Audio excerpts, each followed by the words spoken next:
नहीं, लेकिन किरोड़ीलाल विवेचना। मीणा लगातार सवाल उठा रहे हैं कि सरकार आपकी, पुलिस भी आपकी, सब कुछ आप ही का, लेकिन फिर भी उनके खिलाफ एफआईआर हो गई और किसके कहने पर एफआईआर देखिए, हुई, ये भी एक बड़ा सवाल है। उनके खिलाफ एफआईआर नहीं हुई है। हम्म। उस एफआईआर से जब वो निर्दोष सिद्ध होके निकलेंगे तब क्या कहेंगे? तो इस नाते उनको इंतजार करना चाहिए। न्याय की इस लड़ाई में आपको तो खुश होना चाहिए कि न्याय सबके लिए बराबर है, और मुझे लगता है अंदर से वो भी खुश हैं। हनुमान बेनीवाल तो कोई, आप भी जानती हैं क्या व्यक्तित्व है, हम भी जानते हैं क्या व्यक्तित्व है। मूसर के लोग ही नहीं बल्कि पूरे राजस्थान के लोग जानते हैं क्या व्यक्तित्व है। हम नहीं जीते बात अलग है, हम्म। लेकिन सचिन पायलट बुरी तरह हारे हैं, ये तो उनका दिल भी जानता होगा।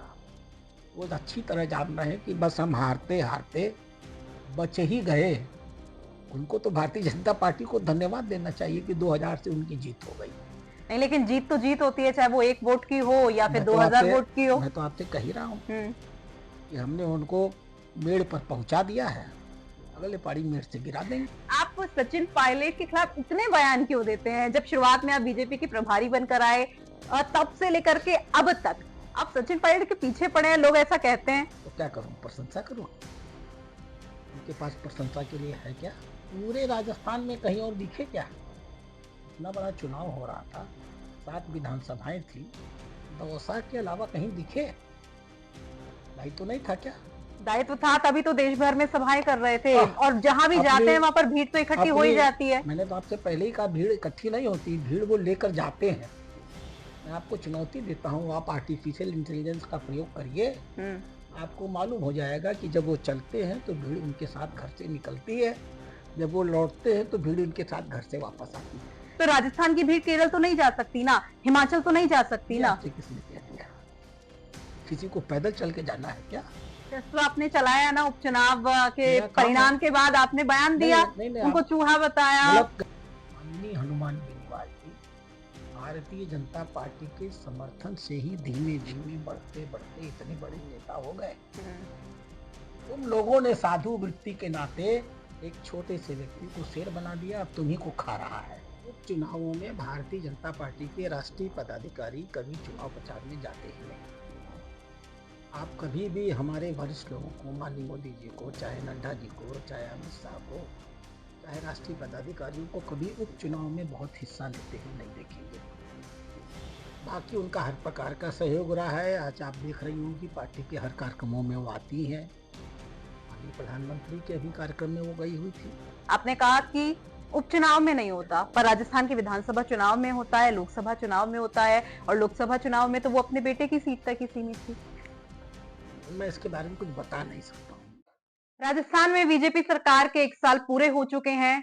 बीजेपी के मंत्री अपनी सरकार का बखान कर रहे हैं कि उन्होंने 1 साल में क्या क्या काम किए हैं। इस वक्त ज्यादा बातचीत के लिए हमारे साथ राजस्थान बीजेपी के प्रभारी डॉक्टर राधा मोहन अग्रवाल मौजूद हैं, उन्हीं से सीधी बातचीत करते हैं।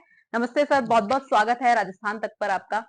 सबसे पहले 1 साल को आप कैसे देखते हैं? हालांकि प्रभारी बने हुए तो आपको कुछ ही महीने हुए हैं, लेकिन फिर भी प्रभारी के तौर पर भी और सरकार के कामकाज को आप कैसे देखते हैं? राइजिंग राजस्थान अभी हुआ है। देखिए, व्यक्ति अपनी चीजों का खुद मूल्यांकन करेगा तो लोग विश्वास नहीं करेंगे। हम्म। और तुलसीदास ने लिखा है, निज कवित्व के ही लाग न निका सरिस होय अथवा फीका। तो मुझसे पूछिएगा तो मैं तो माननीय भजन लाल जी की सरकार को 10 में से 10 नंबर दूंगा।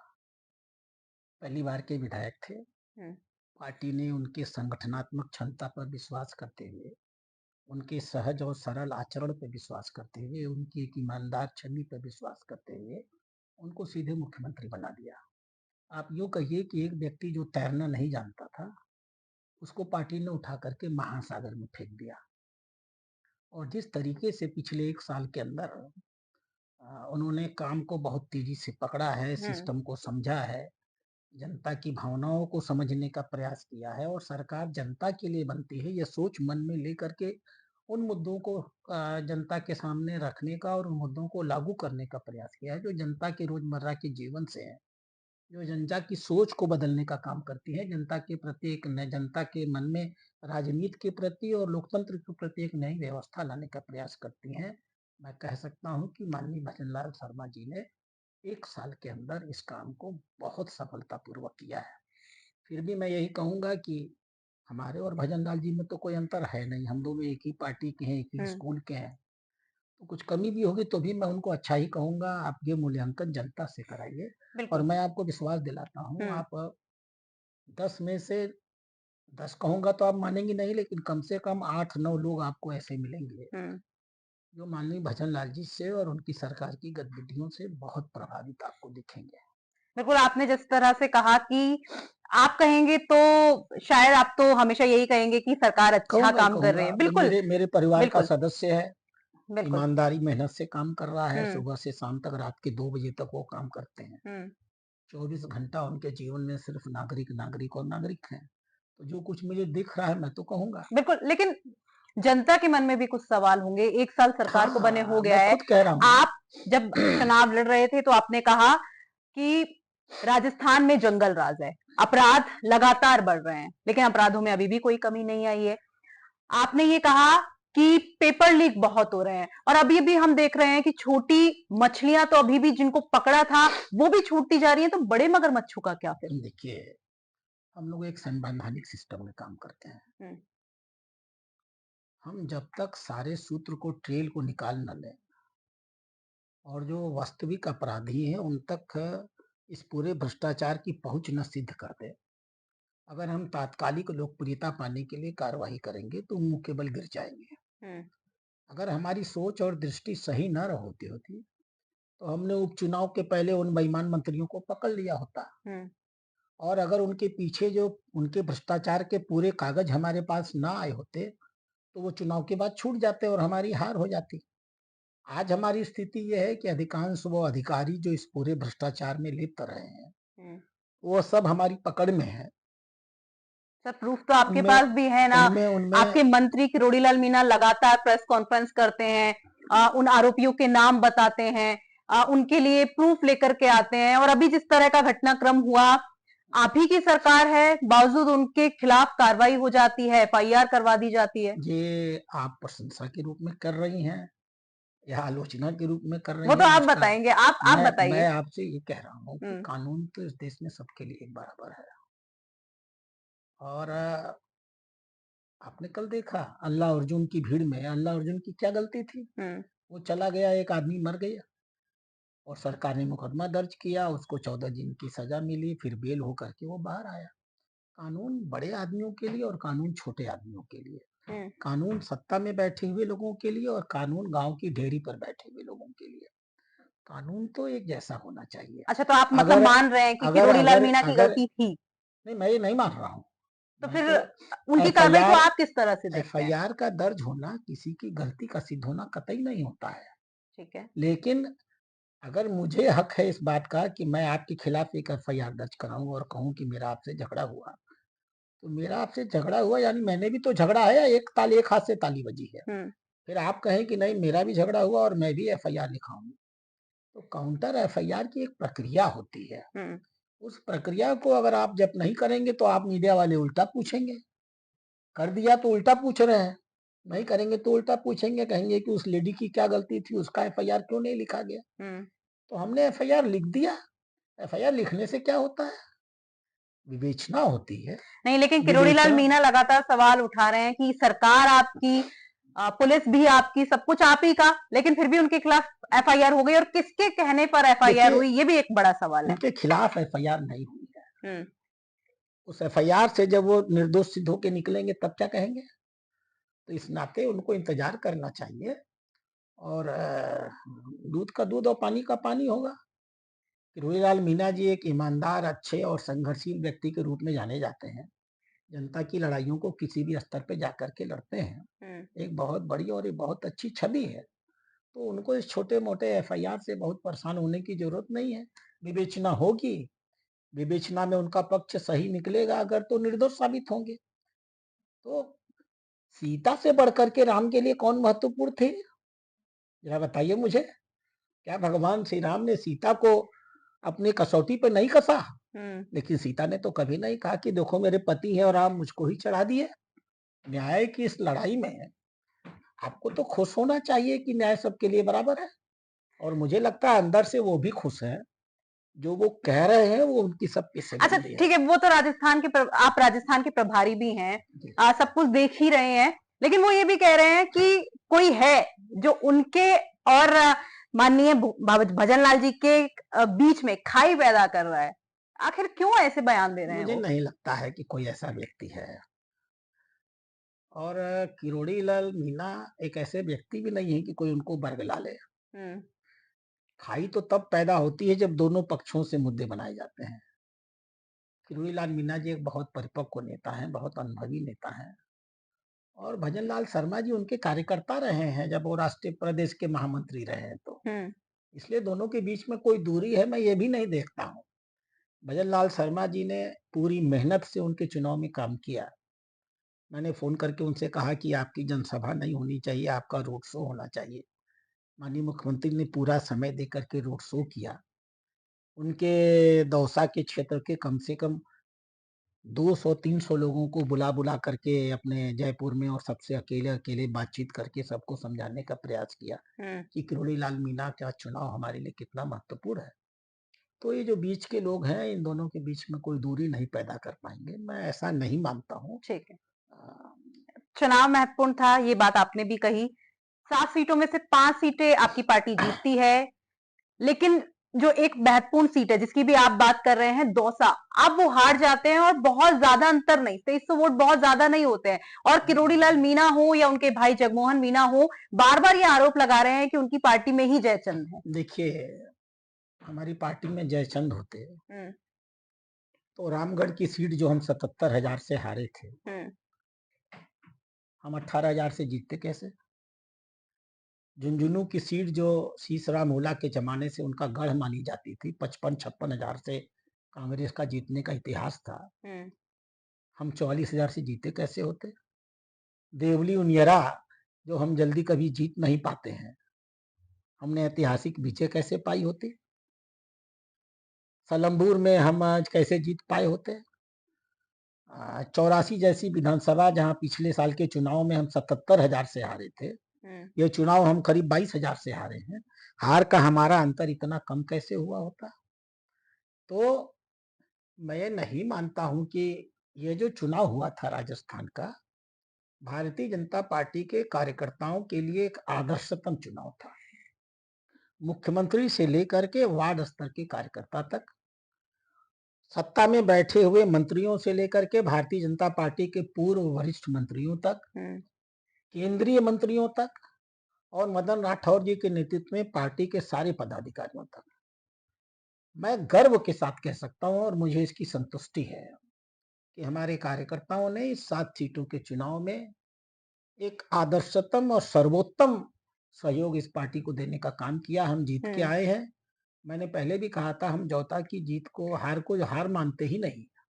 हम जीत के वहां भी आए हैं। हम्म। कुछ कारण थे, 2000 वोट कम पड़ गए हैं। अगले पारी वो भी हम ठीक कर लेंगे। ठीक है। हमें उसमें कोई समस्या नहीं दिखती। दौसा की सीट एक भ्रम पैदा हुआ था, किसी व्यक्ति विशेष की सीट है। उस भ्रम को हम लोगों ने तोड़ दिया है। ठीक। इसी पर मैं आ रही हूँ। चूंकि आपने ये बात कही कि आदर्शतम चुनाव था और उपचुनाव के लिहाज से देखें तो बीजेपी का प्रदर्शन बहुत अच्छा था, देखिए, लेकिन फिर भी महत्वपूर्ण सवाल आपने ये है आपने जी। आपने चूंकि आप एक जागरूक पत्रकार हैं, हम्म। आपने महसूस किया होगा कि इस चुनाव में हमने सत्ता का दुरुपयोग नहीं किया है। बहुत आरोप लगे हैं, लेकिन उसके बावजूद चाहे वो देखिए, हनुमानगढ़ समझे नहीं आप। हनुमान बेनीवाल ने लगाए हो वो अब आरोप। हनुमान बेनीवाल तो कोई, आप भी जानती हैं क्या व्यक्तित्व हैं, हम भी जानते हैं क्या व्यक्तित्व हैं। क्यूसर के लोग ही नहीं बल्कि पूरे राजस्थान के लोग जानते हैं क्या व्यक्तित्व है। इसलिए उनके आरोपों पर मत जाइए, अपने दिल पर जाइए। और आपका दिल इस बात को मानेगा कि हमने संगठन की ताकत पर और सुव्यवस्थित चुनाव प्रचार की प्रणाली पर बहुत कम खर्चे में अपने एकदम नए प्रत्याशियों को जिता के गढ़ों को हमने ध्वस्त किया है। एक गढ़ था रामगढ़, एक गढ़ था झुंझुनू, हम्म। एक गढ़ था खियूसर, एक गढ़ था देवली उनियारा, सब हमने ढहा दिए हैं। हम तो 84 का गढ़ भी ढा ले गए होते, बच गया कुछ वोटों से। पर सचिन पायलट का गढ़ भी तो आप नहीं ढहा पाए, और नहीं, मंथन किया ही होगा मैं आपने। इसको नहीं मानता हूँ कि देखिए, हम नहीं जीते बात अलग है, हम्म। लेकिन सचिन पायलट बुरी तरह हारे हैं, ये तो उनका दिल भी जानता होगा। वो अच्छी तरह जान रहे हैं कि बस हम हारते-हारते बच ही गए। उनको तो भारतीय जनता पार्टी को धन्यवाद देना चाहिए कि 2000 से उनकी जीत हो गई। नहीं, लेकिन जीत तो जीत होती है, चाहे वो 1 वोट की हो या फिर मैं तो 2000 आपसे वोट की हो। मैं तो आपसे कह ही रहा हूँ हुँ, कि हमने उनको मेड़ पर पहुँचा दिया है, अगले पारी मेड़ से गिरा देंगे। नहीं, लेकिन एक आम कार्यकर्ता डीसी बैरवा और वो कहते हैं कि डायरेक्ट करंट, डायरेक्ट कनेक्शन, मतलब वो चुनाव जीत जाए और किरोड़ी लाल मीणा जिनको राजनीति में एक लंबा अरसा हो गया है और उनके भाई चुनाव हार जाते हैं, तो ये कहीं ना देखिए, कहीं विचारणीय ये प्रश्न तो है आम ना। कार्यकर्ता बनाम खास कार्यकर्ता की लड़ाई नहीं थी। राजस्थान आप भी जानते हैं, हम्म, बहुत ही केन 2 हिस्सों में बटा हुआ प्रांत है। हम्म, एक तो वहाँ जातीय मुझे कहना नहीं चाहिए, उनके आग्रह भी अपने बड़े प्रभावी होते हैं हम्म, और वहाँ भाजपा के और कांग्रेस के वोट भी एक निश्चित खेमे में बटे हुए हैं। वो एक आम कार्यकर्ता लगे या राष्ट्रीय अध्यक्ष लड़े। हम्म, मुझे इस बात की खुशी रहती है कि राजस्थान में मतदाताओं के अंदर भी वैचारिक प्रतिबद्धता रहती है। हम्म। तो मैं उनको बैरवा की जीत मानूंगा ही नहीं। बैरवा साहब तो बस फ्लूक में बच गए हैं, समझे? अगली पारी नहीं बचेंगे। अच्छा ठीक है, लेकिन आप सचिन पायलट के खिलाफ इतने बयान क्यों देते हैं? जब शुरुआत में आप बीजेपी के प्रभारी बनकर आए, तब से लेकर के अब तक आप सचिन पायलट के पीछे पड़े हैं, लोग ऐसा कहते हैं। तो क्या करूं, प्रशंसा करूं? उनके पास प्रशंसा के लिए है क्या? 5 साल वसुंधरा अरे क्या नाम है, अशोक गहलोत की सरकार रही। हम्म, उनकी अपनी सरकार थी, उन्होंने किस दायित्व का निर्वहन किया है? अशोक गहलोत से पूछ लीजिए आप जा करके। और उसका फल उनको क्या मिला? हम्म। उनका मंत्रिमंडल से उप मुख्यमंत्री का पद भी चला गया और प्रदेश अध्यक्ष का भी पद चला गया। वो चारों ओर अपना एक माहौल बनाते हैं। पूरे राजस्थान में कहीं और दिखे क्या? इतना बड़ा चुनाव हो रहा था, 7 विधानसभाएं थी, दौसा के अलावा कहीं दिखे? दायित्व नहीं था क्या? दायित्व था, तभी तो देश भर में सभाएं कर रहे थे आह, और जहां भी अपनी जाते हैं वहां पर भीड़ तो इकट्ठी हो अपनी ही जाती है। मैंने तो आपसे पहले ही कहा, भीड़ इकट्ठी नहीं होती, भीड़ वो लेकर जाते हैं। मैं आपको चुनौती देता हूँ, आप आर्टिफिशियल इंटेलिजेंस का प्रयोग करिए, हम्म। आपको मालूम हो जाएगा कि जब वो चलते हैं तो भीड़ उनके साथ घर से निकलती है, जब वो लौटते हैं तो भीड़ उनके साथ घर से वापस आती है। लेकिन राजस्थान की भीड़, मान लीजिए आप जिस तरह से आप कह रहे हैं, तो अगर मैं एग्जाम्पल के तौर पर देखूं तो राजस्थान की भीड़ केरल तो नहीं जा सकती ना, हिमाचल तो नहीं जा सकती ये ना। आपसे किसने कह दिया? किसी को पैदल चल के जाना है क्या? हम अगर सिस्टम मुहैया करा रहे हैं तो लोग चलेंगे। ये राजनीति का एक अजीब तौर तरीका हो गया है। मैं आपको बताऊं, मैं गोरखपुर का विधायक था, 2003 की बात कर रहा हूँ। हम्म, एक रेलवे मजदूर संघ के कार्यकर्ताओं कार्यक्रम में गया। हम्म, वो लोडर्स का जो सामान कुली उठाते हैं ना, फर्टिलाइजर कारपोरेशन, उनके कार्यक्रम में हम्म। उनका राष्ट्रीय अध्यक्ष बंगाल से आया हुआ था, सांसद था। जब वो आया तो एक बड़ा बक्सा उसके साथ था। तो मेरे को ये पहली बार लगा कि ये बड़ा बक्सा लेके क्या आ रहा है। तो मैंने देखा कि जब वो मंच पर बैठ गया और मंच पे सम्मान कार्यक्रम शुरू हुआ, तो बक्सा खोला गया। वो माला से भरा हुआ था, करीब करीब 200 मालाएं रही होंगी। हम्म। वो 200 मालाएं उसको पहनाई गई। जब तक कार्यक्रम खत्म हुआ वो सारी मालाएं वापस बक्से में चली गई और उसके साथ अगली जगह चली गई। हम्म। लोग अपने साथ माला लेकर के जाते हैं और आप भीड़ की बात कर रही हैं। ये मेरी आंख का देखा हुआ है। इस चुनाव में बहुत सारी चीजें हुई और कई उदाहरण तो आपने भी दिए। हनुमान बेनीवाल की एक भी सीट अब राजस्थान में बची नहीं है, बस अब वो अपनी पार्टी के अकेले सांसद बचे हैं। देखिए, माननीय हनुमान बेनीवाल जी सांसद हैं हम्म, और मैं भी एक सांसद हूँ हम्म। और चुनाव का युद्ध का दौर खत्म हो गया है, इसलिए मेरे लिए वो अब एक माननीय सांसद हैं। जब दोबारा युद्ध चलेगा तो दोबारा शस्त्र चलाए जाएंगे।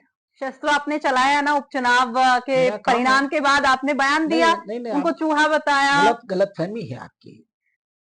परिणाम के बाद नहीं कहा था। हम्म, जब मैं पहले दिन चुनाव प्रचार में संगठन की बैठक में गया था बूथ अध्यक्षों की, हम्म। तो मैंने बूथ अध्यक्षों की बैठक में पुनर्मुस्को भव की कहानी सुनाई थी। आपने हम्म। कहानी सुनी है? सुनाइए, हमारे दर्शकों को भी बताइए। एक साधु जी थे, हम्म, तो जंगल में रहते थे। तो जंगल के जानवर भी आते जाते थे। तो उन्होंने एक चूहा उनके पास आया। चूहे ने कहा कि गुरुजी और सब तो ठीक है, बड़ा आनंद है आपके आशीर्वाद में, लेकिन बिल्ली हमको बड़ी परेशान करती है। तो साधु ने पूछा क्या करें? कहा हमको बिल्ली बना दीजिए। तो साधु जी ने उसको बिल्ली बना दिया। कुछ दिन बाद वो बिल्ली फिर बन के चूहा फिर आया। कहा क्या परेशानी है? तो बिल्ली हो तुम? नहीं, लोमड़ी हमको बड़ा परेशान करती है। तो कहा क्या करें? तो कहा हमको लोमड़ी बना दीजिए। कुछ दिन बाद लोमड़ी फिर वापस आई, था तो चूहा ही, अंदर से तो कमजोर डरा हुआ। कहा हुजूर और सब तो ठीक है गुरुजी, लेकिन ये शेर हमको बहुत डराता है। तो साधु ने पूछा क्या करे? कहा हमको शेर बना दीजिए। तो उस चूहे को साधु जी ने अपनी मूर्खता में शेर बना दिया। जब शेर बना दिया तो शेर ने पहला काम किया, साधु जी के ऊपर झपट गया। साधु ने अपने कमंडल से पानी निकाला और फूंक के मारा और कहा पुनर्मुस्को भवा, जा तो चूहे तो शेर से पुनः चूहा बन जा। ये कहानी मैंने शुरू की थी जब पहली बार मैं खिवसर गया।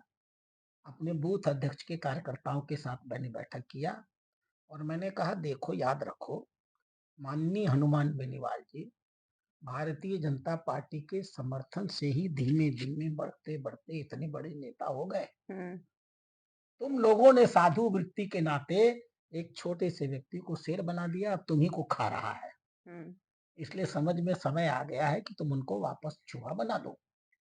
पूरे चुनाव में कार्यकर्ता उत्साहित रहे और यही नारा लगाते थे, शेर को चूहा बनाना है, शेर को चूहा बनाना है। मैंने वही बात बाद में कह दी थी। अब चूंकि उस समय मीडिया थी, उसने ले लिया, जिस कार्यक्रम में मैं था उसमें नहीं लिया। तो शेर को चूहा बनाना एक कहानी, एक कथा है, इसका किसी से कोई संबंध नहीं है और वर्तमान में चुनाव हो भी नहीं रहा है। इसलिए मेरे माननीय सांसद हैं और एक सांसद के रूप में मैं उनका बहुत सम्मान करता हूँ। ठीक है, एक आखिरी सवाल मेरा ये रहेगा, उपचुनाव हुआ और इस चुनाव में आपने भी कहा और लोगों ने भी कहा कि बीजेपी का अच्छा प्रदर्शन था। मंत्री हो या मुख्यमंत्री हो, सबने बहुत मेहनत की। ग्राउंड जीरो पर वो लगातार जाते रहे, सभाएं करते रहे, लोगों से बात संवाद करते रहे। लेकिन एक शख्स जो नजर ही नहीं आया, वसुंधरा राजे, उनको लेकर आप क्या कुछ कहना चाहेंगे? हालांकि आप पहले भी बयान दे चुके हैं, पर वसुंधरा राजे की अब की स्थिति को, वर्तमान में जिस तरह से वो काम कर रही हैं, भविष्य उनका किस तरह से आप देखते हैं? देखिए, मैं आपकी इस बात से सहमत नहीं हूँ। टिकट वितरण करते समय हम लोगों ने उनसे बातचीत किया, मैंने तो किया ही। चुनाव प्रचार के दौरान हम लोगों ने उनसे बातचीत किया, क्या रणनीति होनी चाहिए, किसको कहाँ लगाना चाहिए। वसुंधरा जी हमारी राष्ट्रीय उपाध्यक्ष हैं, मैं राष्ट्रीय महामंत्री हूँ। राजस्थान का प्रभारी होने के नाते मैंने चुनाव का प्रबंधन किया है, प्रत्याशी से लेकर के काउंटिंग तक का। मैं खुद कहीं चुनाव प्रचार में नहीं गया हूँ, इसको पता करिएगा। बिल्कुल। उपचुनावों में भारतीय जनता पार्टी के राष्ट्रीय पदाधिकारी कभी चुनाव प्रचार में जाते ही नहीं। आप कभी भी हमारे वरिष्ठ लोगों को, माननीय मोदी जी को, चाहे नड्डा जी को, चाहे अमित शाह को, चाहे राष्ट्रीय पदाधिकारियों को कभी उपचुनाव में बहुत हिस्सा लेते हुए नहीं देखेंगे। बाकी उनका हर प्रकार का सहयोग रहा है। आज आप देख रही होंगी पार्टी के हर कार्यक्रमों में वो आती हैं। माननीय प्रधानमंत्री के अभी कार्यक्रम में वो गई हुई थी और पूरी तरह भारतीय जनता अच्छा, पार्टी मैं के यहाँ पे आपको बेटियों। रोक रही हूँ। आपने कहा कि उपचुनाव में नहीं होता, पर राजस्थान के विधानसभा चुनाव में होता है, लोकसभा चुनाव में होता है, और लोकसभा चुनाव में तो वो अपने बेटे की सीट तक ही सीमित थी। मैं इसके बारे में कुछ बता नहीं सकता हूँ, क्योंकि सच यही है कि मैं वहां था नहीं। क्या परिस्थितियां थी, क्यों ऐसा हुआ, या ये अंदर का मातृत्व था जो अपने बेटे के प्रति बहुत चिंतित था। लेकिन पार्टी भी तो माँ है, उसके लिए भी तो फर्ज है ना। मैं कह नहीं सकता हूँ कि क्या परिस्थितियां थी, क्योंकि मैं तो अभी गया हूँ चुनाव के एक महीना पहले। तो उस समय राजस्थान में क्या परिस्थितियां थी, मेरे रहते तो कोई परिस्थिति नहीं थी। संगठन और वसुंधरा जी के बीच में बहुत अच्छा संबंध था। संगठन और दिल्ली संगठन और वसुंधरा जी के बीच में बहुत संबंध था और मेरा तो बहुत मधुर है ही। मुझे तो कोई प्रॉब्लम ही नहीं है, मेरी बहुत वरिष्ठ नेता है जी, वो। तो ये थे हमारे साथ राजस्थान बीजेपी के प्रभारी डॉक्टर राधा मोहन अग्रवाल, जिन्होंने हर सवाल का बेबाकी से जवाब दिया। आपका इस इंटरव्यू को लेकर क्या कुछ कहना है? कमेंट बॉक्स में हमें अपनी राय बता सकते हैं। मैं राजस्थान तक के लिए आंचल गुप्ता।